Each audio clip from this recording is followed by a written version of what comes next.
We moved in when I was 7, and I went to school at the 5-room schoolhouse. It was pretty exciting for us. My mom, my dad, they had their first home, their first property. He built it with 2 other men. It took about a year and a half. And my mom designed it. It was actually a Better Homes and Gardens design, but she tweaked it, took walls out. She was a forward thinker, about this open concept.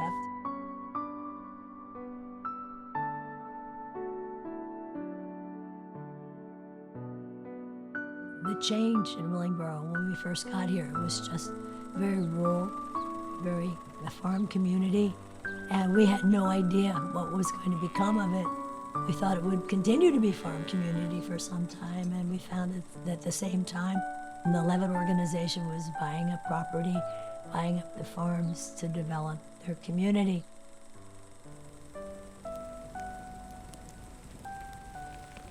Every Sunday there would be some beautiful farmhouse burned down. Yeah, hundreds of years old, and what was left was, the chimneys.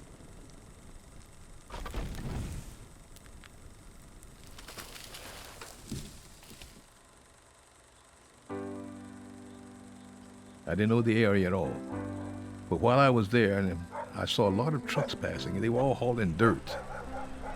And there was building everywhere you go. There's nothing but houses being put up.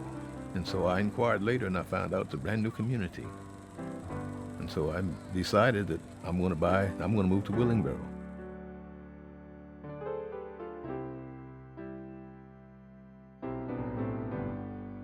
At that point in time, I think there was 4 or 5 black families.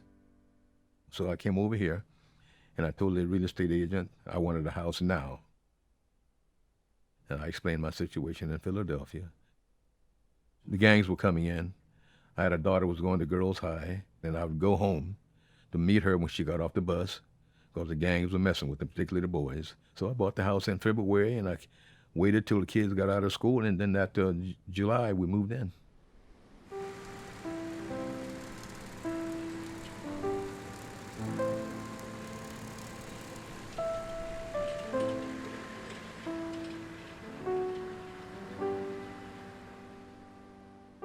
My memory of Willingboro is mostly positive.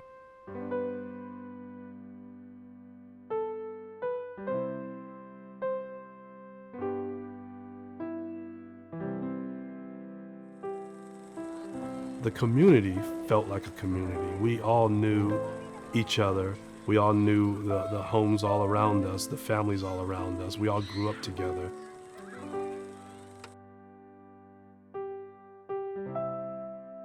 There was a comfort and a safety in that community.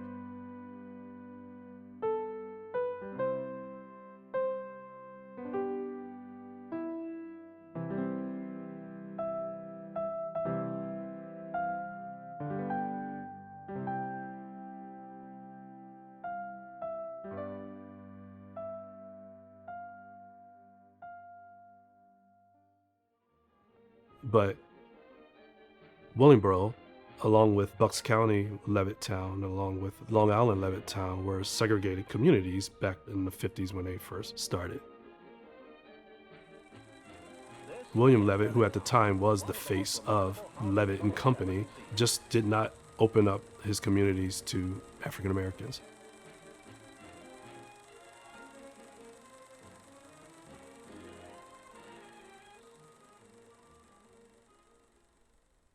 And then when he finally said yes, then they started to sell in one area, only in one street. But they were trying to sell, to African-American people just on one street. I was the 12th black family to move to Willingboro. I was number 12. And it was kind of sparse until the early 70s, about the mid-70s. And that's when the influx of black people started coming into Willingboro. My father got stationed at Fort Dix, New Jersey, military housing, but it was for families. And when he retired, we moved to Willingboro. It's 1974.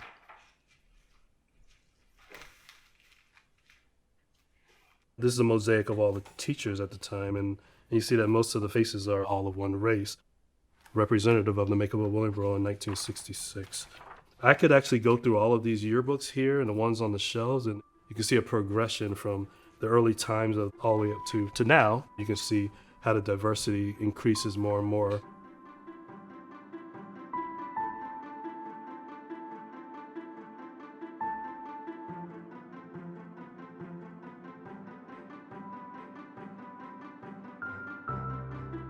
Now that it is majority African American community, is it true what William Levitt said? Was William Levitt a prophet when he said white people won't want to live with black people? That's happening.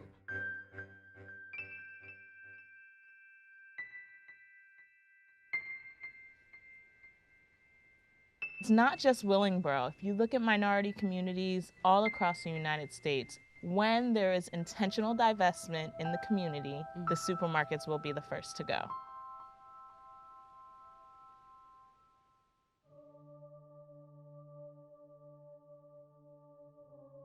The recession and the housing bubble definitely impacted Willingboro. There's no doubt about it.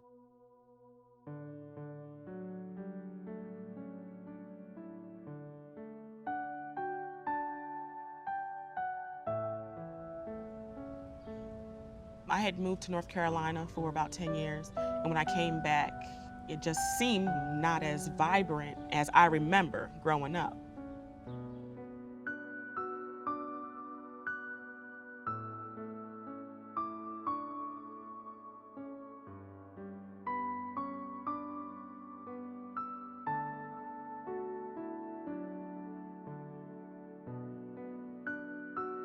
My daughter was at Garfield East Elementary through the 3rd grade, and then we transitioned her to a different environment. But looking forward to her being able to attend Willingboro Public Schools. She really wants to go to Willingboro High School.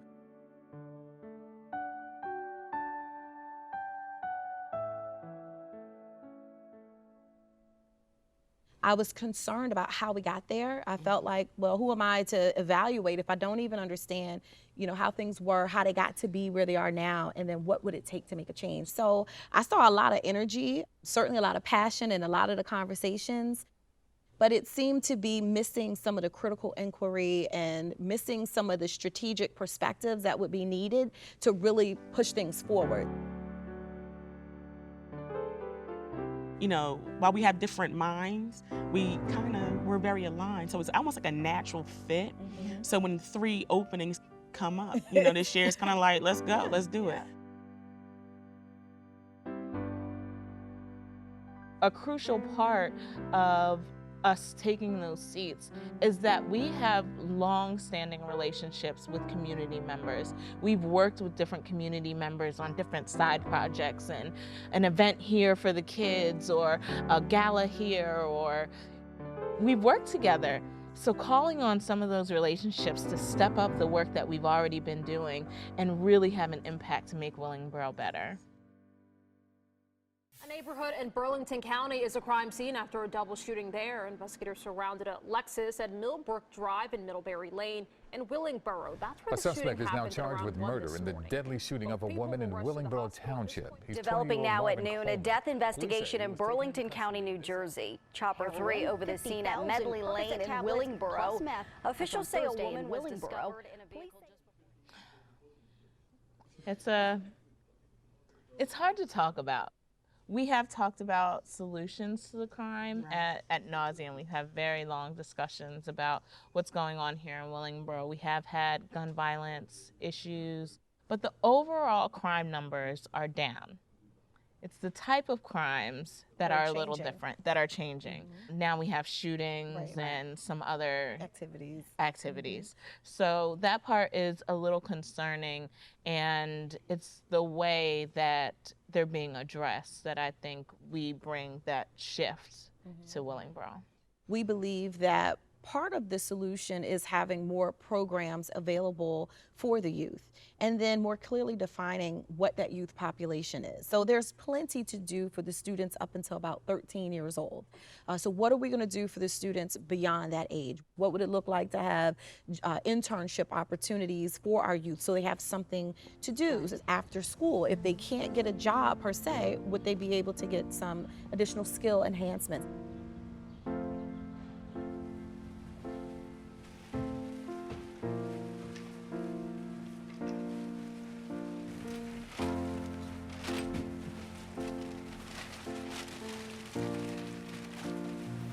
It's the 13th year this food program has been running. Each camp comes to us, and if they have a certain number of kids that would have already been receiving the free lunch program at school, they would be eligible to get the lunch program with us.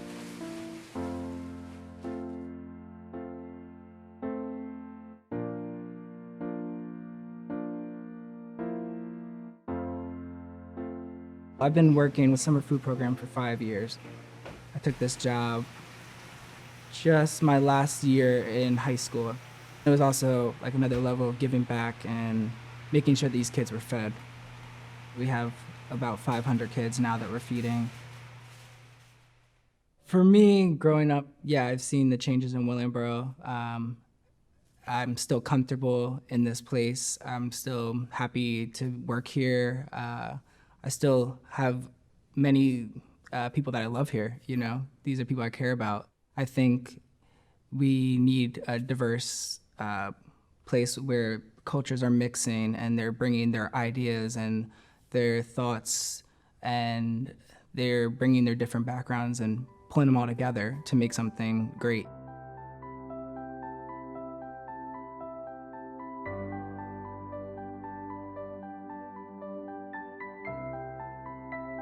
It's a beautiful community. You drive through, it's beautiful. It really is. Levitt invented the American suburbs.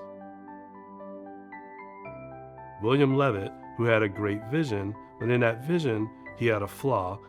And his flaw was that it can only work if there's a certain segment of population that actually benefits from this.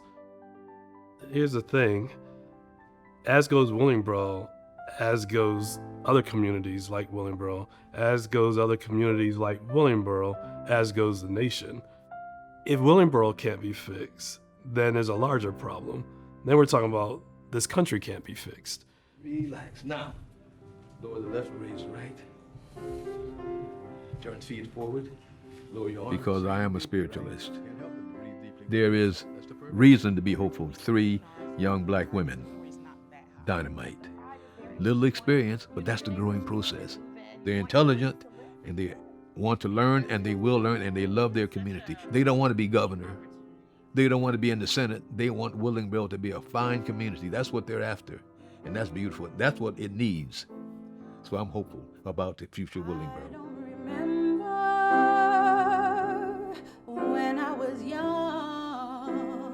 The studio will show it to you.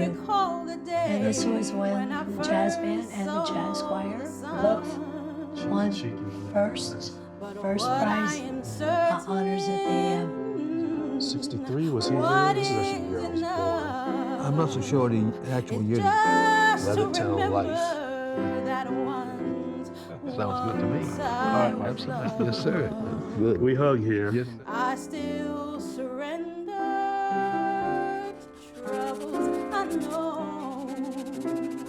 No use pretending how the troubles ain't my own. It doesn't have to be the way that we've seen it or the way that it's been over the past few years or even the past 20 years. We can completely recreate the whole thing. Is just to remember that once I was loved.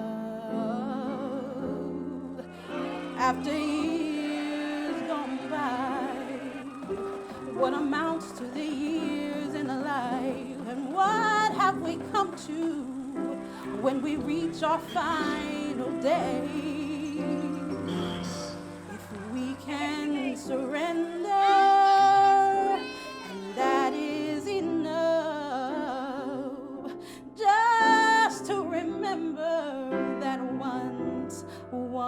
we were loved,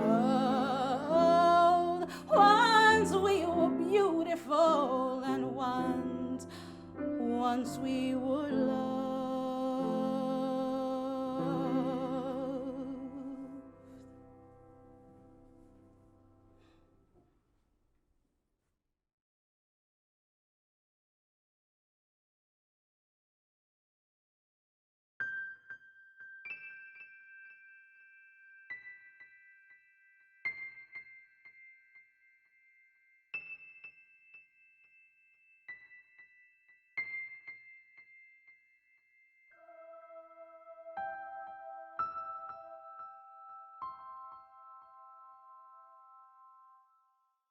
I'm very excited about the future of Willingboro, and I always say the future is now. Yes. It's right now. This is the future. And I say that because I believe that when you do certain things in your life along your journey, it's all preparation for the next thing. Right. And I know there's homework that we have to do. So I'm not nervous. I'm battle tested. I made it to Baghdad and back. So let's go, Willingboro.